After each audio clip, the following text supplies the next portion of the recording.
Il y a encore quelques années, quand Vincent traitait ses parcelles, il consignait tout dans des cahiers de suivi. Des heures de travail de bureau, en plus des travaux agricoles, dont Vincent n'est pas vraiment nostalgique. Le problème, c'est qu'il faut les réécrire en fait tous les jours, à chaque fois qu'on a des traitements ou des interventions. Sachant que ce n'est pas une très bonne écriture, c'est pas forcément lisible par les inspecteurs quand ils viennent nous contrôler, c'est pas sympa.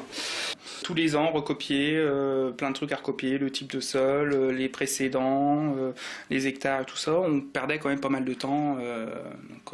C'est pour ça que j'ai décidé de mettre au logiciel, d'évoluer un peu. Car depuis 4 ans, Vincent peut faire ce travail depuis chez lui en se connectant sur un site internet. Ses parcelles y sont enregistrées, il peut en mettre plusieurs à jour en même temps. Type de culture et phytosanitaire sont déjà entrés dans les bases de données. En quelques clics et sans risque d'erreur, le suivi est mis à jour. Et depuis le mois d'août, Vincent a pris l'application pour smartphone de ce service.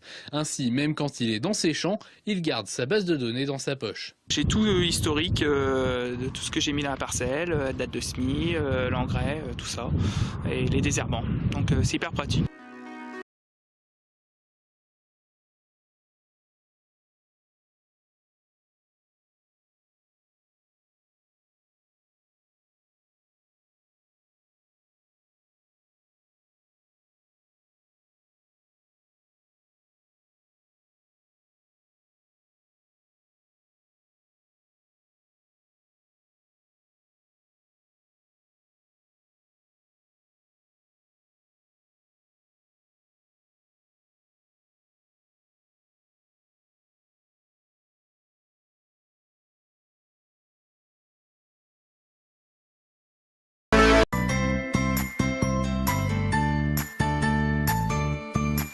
Alors connectez-vous sur votre ferme.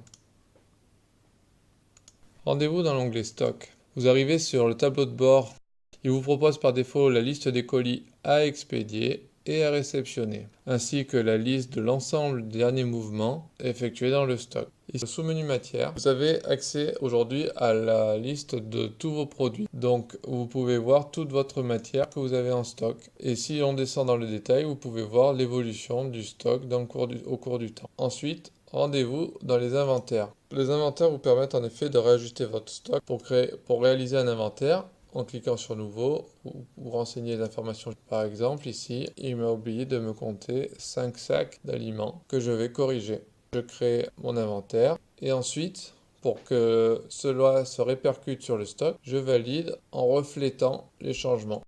Et je me retrouve donc avec, par exemple, mon aliment de céréales qui est passé donc à 5 sacs. L'autre partie de stock concerne les colis d'équilibre. Un colis est de la marchandise que l'on peut recevoir ou donner. Dans le cas d'un colis entrant, marchandise que l'on récupère, nous pouvons choisir un expéditeur, ma coopérative par exemple, un lieu de stockage où je vais entreposer mon arrivage. Ici, je peux sélectionner soit dans la liste, soit en recherchant le produit que je veux récupérer. Je valide. Pour voir apparaître les produits en stock, je dois informer le système comme quoi j'ai bien reçu le colis. Mes produits sont maintenant en stock chez moi et je peux les utiliser donc dans mes interventions.